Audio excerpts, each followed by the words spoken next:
Good morning, dear students. Today we discuss about non-destructive testing.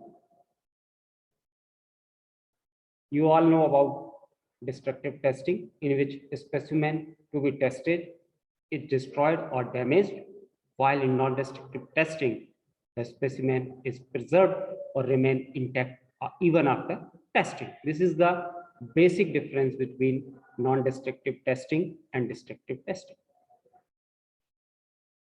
In destructive testing, like tensile testing, the specimen is destroyed, it breaks into two pieces. In compressive testing, the material is crushed. So there are several types of testing in which material is not preserved. For some critical applications, in aerospace components or in nuclear reactor, each and every material to be tested. In destructive testing, we test suppose for example, we test a piece of steel. Suppose we take example of 304, where AISI 304L steel. Then we term the values to the whole steel. But in non-destructive testing, each and every component is tested and it gives the value of that component. So in critical applications, we need each and every component should be tested, and it cannot be generalized according to the sample testing. So when there are certain defects, there are certain defects that cannot be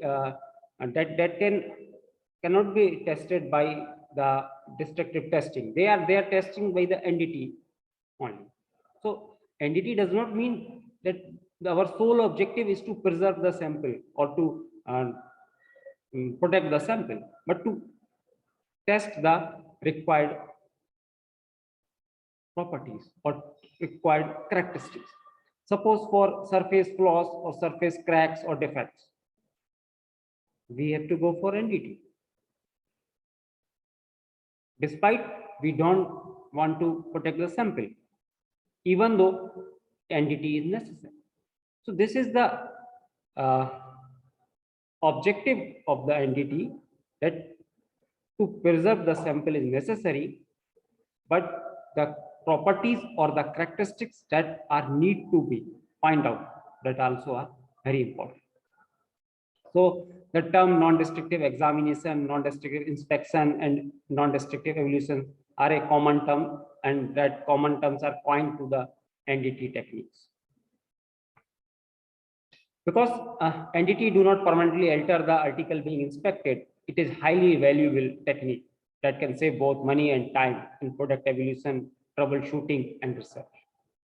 The 6 most frequently used NDT methods are eddy current method, magnetic particle or liquid dye penetrant method, radiographic, ultrasonic, and visual testing. Some of the main characteristics of the NDT techniques are: NDT does not directly measure mechanical properties, but they are used to locate defects or flaws in the component. Flaws reduce useful life of component, resulting in premature failure, even with a sound design and proper selection of materials. To obtain high level of reliability, defect should be absent or at minimum level. NDT is carried out periodically. Replacement of component before its premature failure to avoid dangerous results.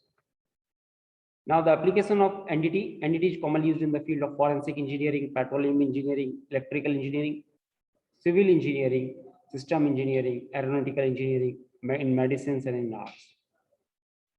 Innovations in the field of non-destructive testing have had a profound impact on medical imaging, including on echocardiography, medical ultrasonography, and digital radiography.